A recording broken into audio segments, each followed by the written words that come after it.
નમસ્કાર મિત્રો, સ્વાગત છે તમારું અમારી યુટ્યુબ ચેનલમાં। આજની વિડીયોમાં વાત કરીશું દેશ અને દુનિયાના મહત્વના સમાચારની। સૌપ્રથમ વાત કરીએ તો રાજ્યમાં ચાલુ સિઝનમાં વરસાદની ટકાવારીની। ગુજરાતમાં ચાલુ સિઝનમાં વરસાદની સ્થિતિની વાત કરીએ તો 31 જુલાઈના રોજ સવારે 6 વાગ્યા સુધીમાં રાજ્યમાં મોસમનો કુલ સરેરાશ વરસાદ 60%થી વધુ નોંધાઈ ગયો છે, જેમાં ઝોનની વાત કરીએ તો કચ્છ ઝોનમાં 84%, સૌરાષ્ટ્ર ઝોનમાં 75%થી વધુ, દક્ષિણ ગુજરાતમાં 69%થી વધુ, ઉત્તર ગુજરાતમાં 43% અને પૂર્વ મધ્ય ગુજરાતમાં 42%થી વધુ વરસાદ પડી ચૂક્યો છે। મિત્રો, અન્ય મહત્વના સમાચારની વાત કરીએ તો હિમાચલમાં તબાહીનો ભયાનક વિડીયો સામે આવ્યો છે। હજુ તો કેરળના વાયનાડમાં ભૂસ્ખલનથી થયેલી તબાહીનું બચાવ કાર્ય પૂર્ણ થયું નથી, ત્યાં હિમાચલ પ્રદેશથી ખરાબ સમાચાર સામે આવ્યા છે। 3 જગ્યાએ વાદળ ફાટવાથી ભારે તબાહી મચી છે। આ વિડીયો કુલ્લુનો છે। પાર્વતી નદીમાં આવેલા વિનાશક પૂરના લીધે આખું મકાન તેમાં ધોવાઈ જાય છે। આવા તો ઘણા વિડીયો સામે આવ્યા છે। અનેક લોકો લાપતા થયા છે। તાત્કાલિક બચાવ કાર્ય શરૂ કરી દેવામાં આવ્યું છે। મોટા પાયે જાનમાલના નુકસાનની આશંકા સેવાઈ રહી છે। મિત્રો, અન્ય મહત્વના સમાચારની વાત કરીએ તો ગુજરાતમાં યલો એલર્ટ, આજથી ભારે વરસાદની આગાહી। સમગ્ર રાજ્યમાં વરસાદનું યલો એલર્ટ આપવામાં આવ્યું છે। હવામાન વિભાગની આગાહી પ્રમાણે આજથી ફરી વરસાદની સિસ્ટમ સક્રિય થઈ જશે, જેના પગલે 4 ઓગસ્ટ સુધીમાં સમગ્ર રાજ્યમાં અતિભારે વરસાદની શક્યતા વર્ણવવામાં આવી છે। અંબાલાલ પટેલે તો 3 અને 4 ઓગસ્ટે દક્ષિણ ગુજરાતમાં અતિભારે વરસાદની આગાહી કરી છે। આ ઉપરાંત ઉત્તરાખંડ, ઉત્તર પ્રદેશ અને બંગાળમાં ભારે વરસાદની શક્યતા છે। મિત્રો, અન્ય મહત્વના સમાચારની વાત કરીએ તો આજે આ રાજ્યોમાં હજુ પણ ભારે વરસાદ થઈ શકે છે। હવામાન વિભાગે ઘણા રાજ્યોમાં ભારે વરસાદનું એલર્ટ જાહેર કર્યું છે। હવામાન વિભાગના જણાવ્યા અનુસાર મહારાષ્ટ્ર, મધ્યપ્રદેશ, ગુજરાત, ગોવા, છત્તીસગઢ, હિમાચલ પ્રદેશ, ઉત્તરાખંડ, પંજાબ, હરિયાણા, ચંદીગઢ, ઉત્તર પ્રદેશ, કર્ણાટક, આસામ, મેઘાલય, મણિપુર, મિઝોરમ, રાજસ્થાન, દિલ્હી, જમ્મુ અને કાશ્મીર, તમિલનાડુ, કેરળ, ઝારખંડ, ઓડિશા, પશ્ચિમ બંગાળ, સિક્કિમ, નાગાલેન્ડ અને ત્રિપુરામાં ભારે વરસાદ થઈ શકે છે। મિત્રો, અન્ય મહત્વના સમાચારની વાત કરીએ તો જિંદગીઓ બચાવતા NDRF અને સેનાના જવાનો જોવા મળ્યા છે। કેરળના વાયનાડમાં ભૂસ્ખલનથી સેંકડો લોકોના જીવ ગયા છે। રાહત અને બચાવ કાર્ય ચાલુ છે। NDRF અને સેનાના જવાનોએ પોતાની પૂરી તાકાત લગાવી દીધી છે। મુંડકાઈ ગામમાં દોરડાની મદદથી નાના કામચલાઉ પુલ બનાવવામાં આવ્યા છે। તેના દ્વારા ત્યાં ફસાયેલા લોકોને બહાર કાઢવામાં આવી રહ્યા છે। જોખમી વિસ્તારોમાં લોકોને બેસવા માટે લાકડાના પ્લેટફોર્મ બનાવાયા છે। તમામને સલામત સ્થળે પહોંચાડવાનું કામ હાલ ચાલી રહ્યું છે। મિત્રો, અન્ય મહત્વના સમાચારની વાત કરીએ તો જર્જરિત બસ સ્ટેશનથી છત તૂટતા મળ્યું છે મોત। મહેસાણામાં એક દુર્ઘટના ઘટી છે।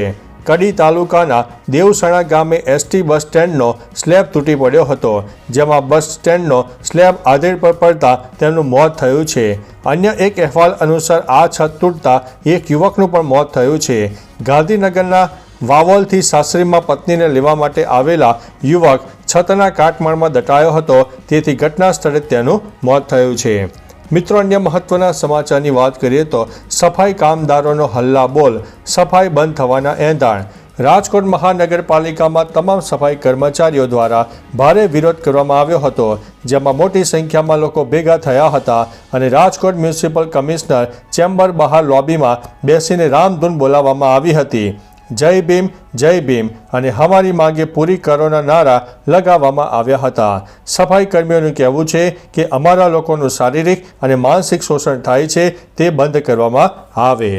મિત્રો, અન્ય મહત્વના સમાચારની વાત કરીએ તો અંકલેશ્વર સુરત જતી લેન પર 5 કિલોમીટર લાંબો ટ્રાફિક જામ જોવા મળ્યો છે।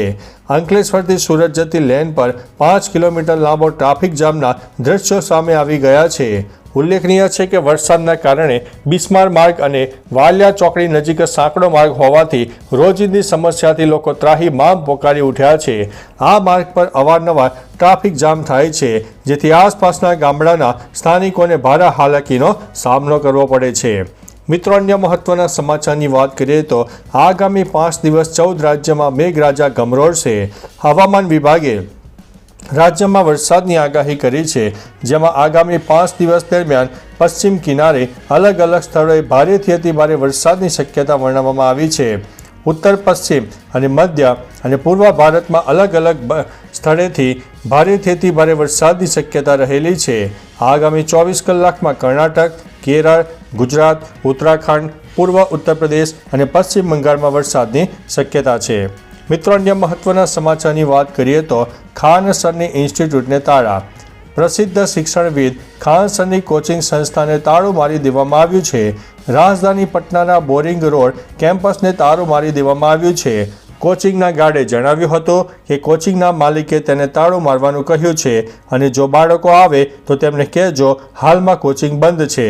એસડીએમ નેતૃત્વમાં મોટી સંખ્યામાં પોલીસ ફોર્સ તપાસ માટે પહોંચી હતી, જે બાદ બોરિંગ રોડની શાળાને તાળા મારી દેવામાં આવ્યા છે. મિત્રો, અન્ય મહત્વના સમાચારની વાત કરીએ તો લોનના પૈસા બારોબાર ઉપાડીને વેપારીને લગાવ્યો છે ચૂનો. અમદાવાદના નિકોલ વિસ્તારમાં વેપારી સાથે છેતરપિંડી થઈ હોવાની ઘટના સામે આવી છે. સામે આવેલી માહિતી અનુસાર વેપારીને ધંધામાં પૈસાની જરૂર પડતા લોન લેવા માટે પ્રોસેસ કરી હતી. બેંકે મંજૂર પણ કરી દીધી, પરંતુ વ્યાજ દર વધુ હોવાને કારણે વેપારીએ લોન લેવાની ના પાડી દીધી. ત્યારબાદ વેપારીને લોન કરાવીને 17 લાખથી વધુ રકમની ઉચાપત કરીને ખાનગી વ્યક્તિઓ, બેંકના કર્મચારીઓએ ઠગાઈ આચરી હતી. મિત્રો, અન્ય મહત્વના સમાચારની વાત કરીએ તો વહાલી દીકરી યોજનામાં કેટલી મળે છે સહાય.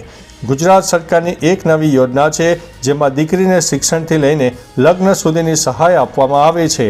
વહાલી દીકરી યોજના અંતર્ગત સરકાર 2 લાખ રૂપિયા કે તેથી ઓછી વાર્ષિક આવક ધરાવતા પરિવારોની દીકરીઓ માટે પેરેલલ પેરેન્ટ્સની ભૂમિકા ભજવશે. સરકાર દીકરીઓને ધોરણ 1માં પ્રવેશ સમયે 4,000, 9માં પ્રવેશ સમયે 6,000 અને 18 વર્ષની વયે પહોંચતી વખતે 1 લાખની સહાય આપશે. મિત્રો, અન્ય મહત્વના સમાચારની વાત કરીએ તો ડિવાઈડર સાથે ટક્કર બાદ ગાડીનો ભૂક્કો થયો, 3 લોકોના થયા છે મોત. મહેસાણાનો સુથાર પરિવાર રણુજા દર્શન કરીને પરત ફરી રહ્યો હતો ત્યારે અકસ્માત સર્જાયો અને પતિ, પત્ની સહિત 3ના ઘટના સ્થળે મોત થયા છે. અન્ય 2 ઘાયલ થતાં સારવાર અર્થે ખસેડવામાં આવ્યા છે. બનાસકાંઠા જિલ્લાના વડગામ તાલુકાના તેનીવાડા અધુરિયા બ્રિજ પાસે કાર ડિવાઈડરમાં ઘૂસી ગઈ હતી. છાપી પોલીસે ઘટના સ્થળે દોડી જઈને 3 મૃતદેહને પીએમ માટે ખસેડીને આગળની કાર્યવાહી હાથ ધરી છે. મિત્રો, અન્ય મહત્વના સમાચારની વાત કરીએ તો 9 પાસ આદિવાસી મહિલાએ કરી છે કમાલ, કરી છે લાખોની કમાણી. સુરત જિલ્લાના માંડવી તાલુકાના વાંકલા ગામના અંજુબેન નરેશભાઈ ચૌધરી આવી જ એક આદિવાસી મહિલા ખેડૂત છે, જે છેલ્લા 4 વર્ષથી ગાયના છાણના ખાતર આધારિત પ્રાકૃતિક ખેતી કરીને સારું ખેત ઉત્પાદન અને આર્થિક ઉપાર્જન મેળવી રહ્યા છે. તેમણે આ વર્ષે 1.5 વીઘા જમીનમાં નજીવા ખર્ચે શાકભાજીના ટિંડોરાનું વાવેતર કરીને મહિને 30,000ની આવક રડી રહ્યા છે. મિત્રો, અન્ય મહત્વના સમાચારની વાત કરીએ તો 2 દિવસ બાદ ફરીથી મૂળમાં આવશે મેઘરાજા. અમદાવાદમાં 2 દિવસ સતત વરસાદ બાદ ગરમી જોવા મળી હતી. હવામાન વિભાગ દ્વારા આગાહી કરવામાં આવી છે કે ગુજરાતના તમામ જિલ્લાઓમાં 7 દિવસ હળવાથી સામાન્ય વરસાદ પડશે, તો માછીમારોને હાલ દરિયો ન ખેડવા માટે સૂચના આપવામાં આવી છે. રાજ્યમાં 2 ઓગસ્ટથી ફરી વરસાદની સિસ્ટમ સક્રિય થશે, તો ઉપરાંત ઘણા જિલ્લાઓમાં ગાજવીજ સાથે વરસાદની ચેતવણી આપવામાં આવી છે. તો ચાલો મિત્રો, ફરીથી દેશ અને દુનિયાના સુપરફાસ્ટ સમાચાર લઈને મળતા રહીશો. ત્યાં સુધી અમને રજા આપશો. નમસ્તે.